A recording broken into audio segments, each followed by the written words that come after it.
There are millions of people that have substance abuse problems. And when I say substance abuse, I don't just mean heroin or fentanyl or pills or marijuana or alcohol or, nicotine, cigarettes, things of that nature.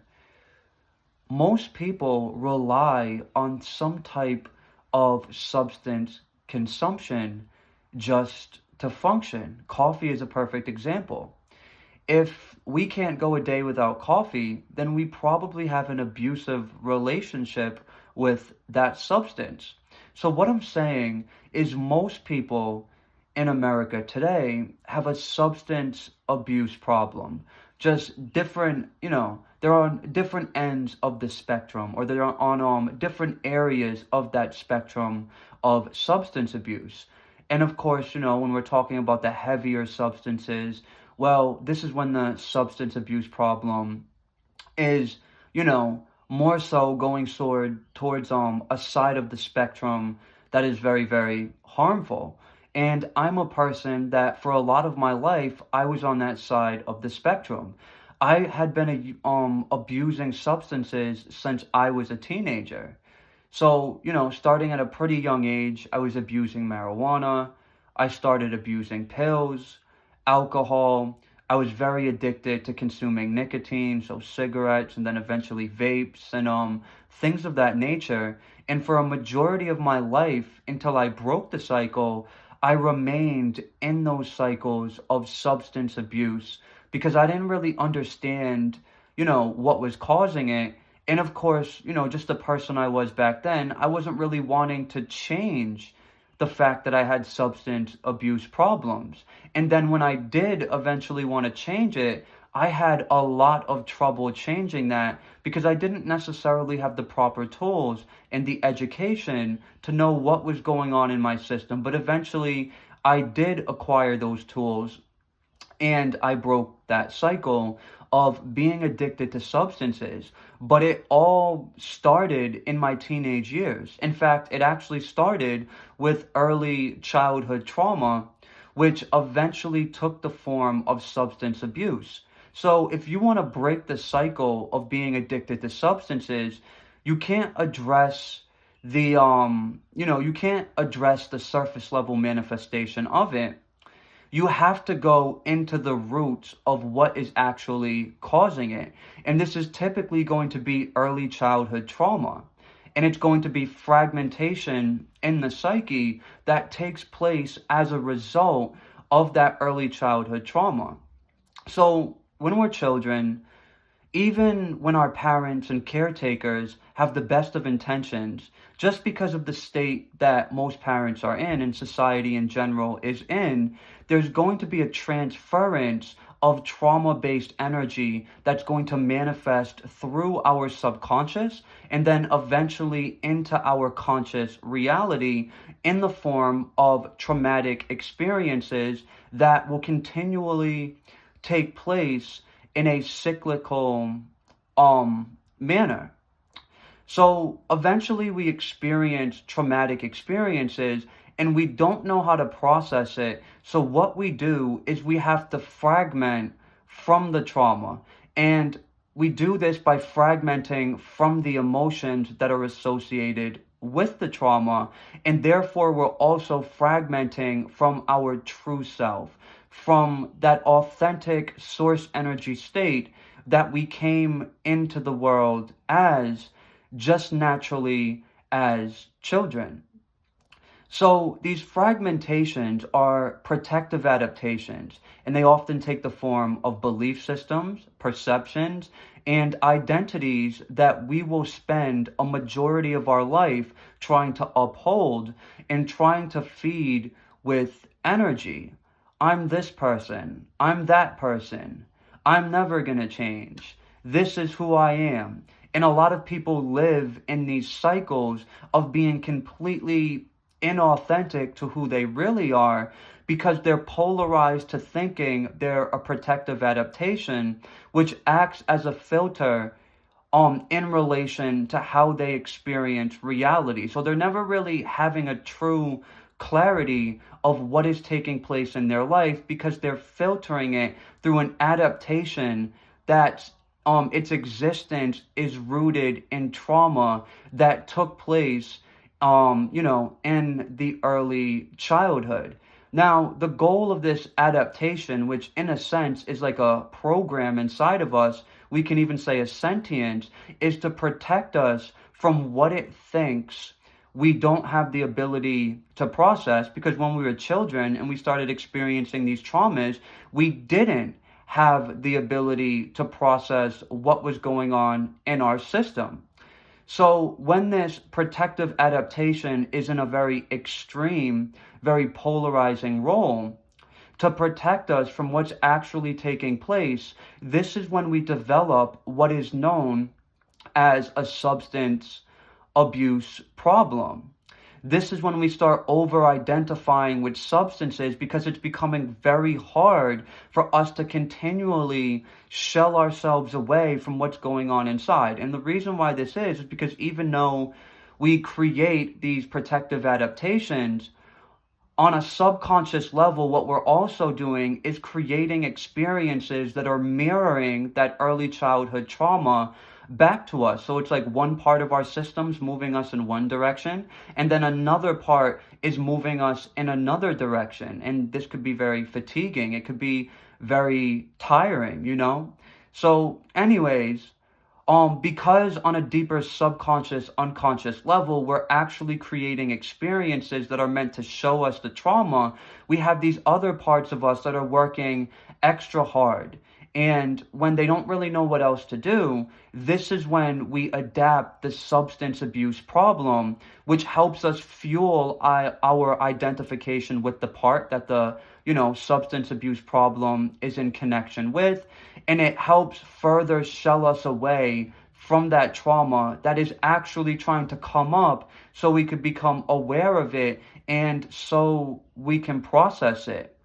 And what I've realized in my trauma healing process, and, basically in my process of letting go of being addicted to different substances, is that I had to address the root. There was absolutely no other way that I could go about it other than addressing the root. And I've had some pretty bad substance abuse problems that were much beyond pills and liquor and weed, and I think that's what I'm going to kind of get into now. So when I got released from, the last 4 years that I did in prison, I while I was in the joint, I adopted a very serious substance abuse problem in relation to using Suboxone. So in the joint, Suboxone is very easy to get your hands on. It's easy to smuggle in. And even though that was never my drug of choice on the streets, I was more of a drinker and a smoker, and I liked Xanax and pills and stuff like that. When I was in the joint, it's really what was around. So I started to use it, and I used it pretty much every single day for the most part. There would be periods where I would stop, but for the most part, I was using it every day, to where if I didn't use it, I would be sick. I would absolutely withdraw from the substance to where I wouldn't be able to sleep. I wouldn't feel good. I would have anxiety. I would feel so weak within my body until I used that substance again. So when I got released from doing 4 years, I left with an addiction to Suboxone. Now, I did stop using the Suboxone, but what I did is I just replaced it with what I was using before: the marijuana, the liquor, the nicotine, and things of that nature. So I didn't actually heal what was causing me to even have that substance abuse problem and want to use that substance in the first place. I just replaced it. Now, at this point of my life that I'm talking about, I was doing a lot of occult practices. I was trying to heal, and to the best of my ability, I was trying to be a more authentic version of myself. So eventually, this led me to actually trying to stop using the substances that I was using. So the weed, the nicotine, and the things of that nature. But whenever I would put it down, it's like inevitably I would pick it up again. And I continually went through these cycles of putting it down and picking it up and putting it down and picking it up. until finally I was actually able to release it for good. And this certainly took some time, but I was finally able to do it. And today I'm completely sober. I don't use alcohol. I don't use nicotine.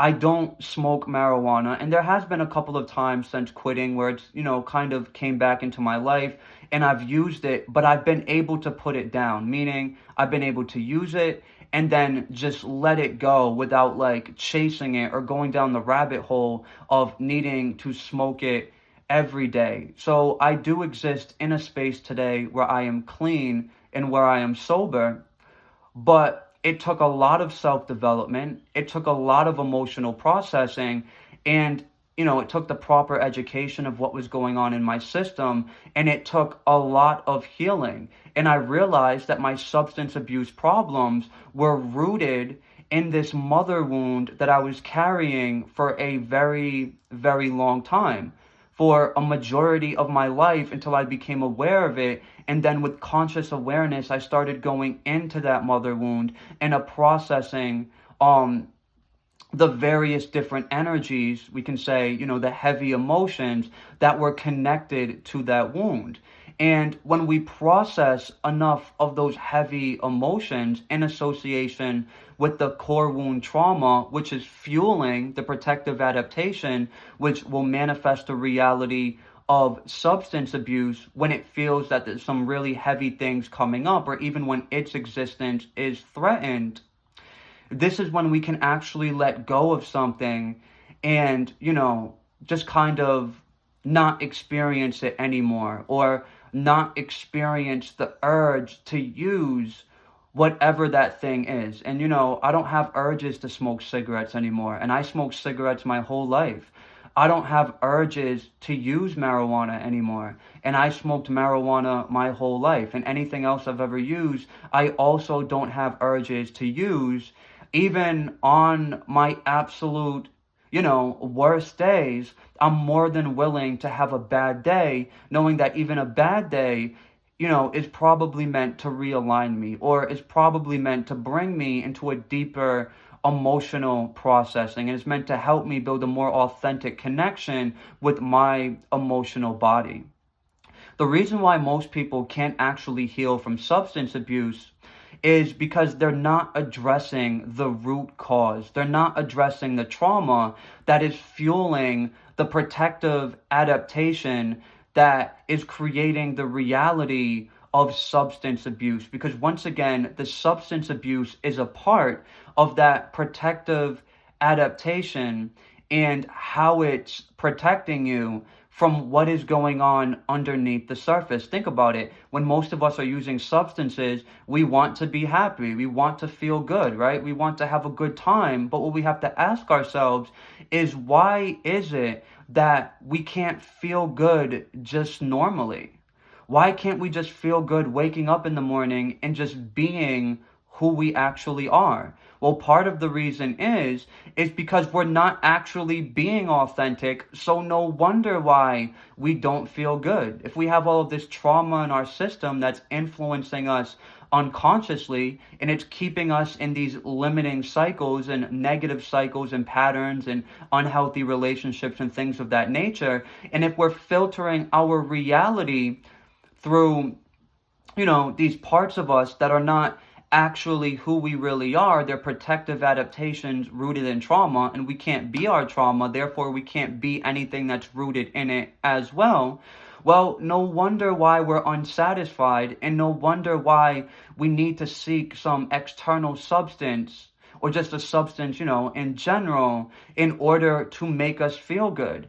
But when we go through a deeper healing process, when we connect with the emotional body, when we address early childhood trauma, and when we die to the false belief systems, perceptions, and identities that we were using to avoid that trauma in the first place, even on a bad day, we're just happy to be authentic, and we realize even when we feel shitty, there really is no bad days. Everything is meant to be an evolutionary experience that puts us more in touch with who and what we really are. And this is like a high in itself.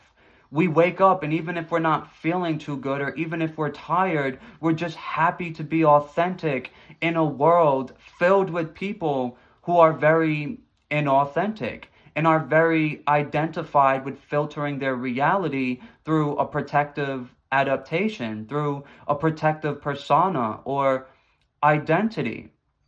So when we start dying to these parts and then we start addressing, you know, the trauma that's existing in our system, this is when we can actually let go of the substance abuse. And I've seen a lot of people, I used to um live in some very dangerous environments, and I spent a lot of my life in jail and prison and stuff like that. So I've known a lot of people that are addicted to heavy substances. Most of them never change.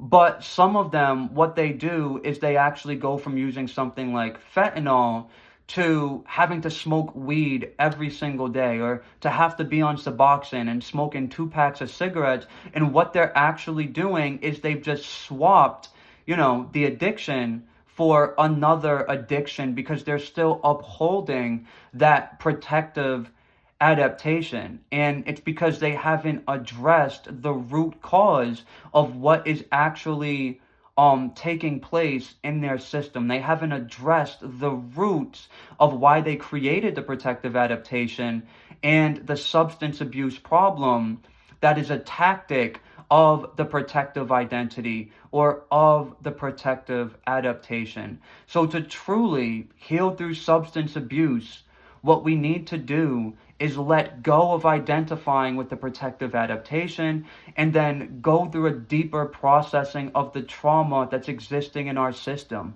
And if you do that, I promise you, it won't happen overnight, but slowly but surely, your desire to use that substance is going to be less and less and less. So, essentially, that's what I really wanted to share with all of you today. I certainly hope you gain value from this, and I will certainly catch you in the next video.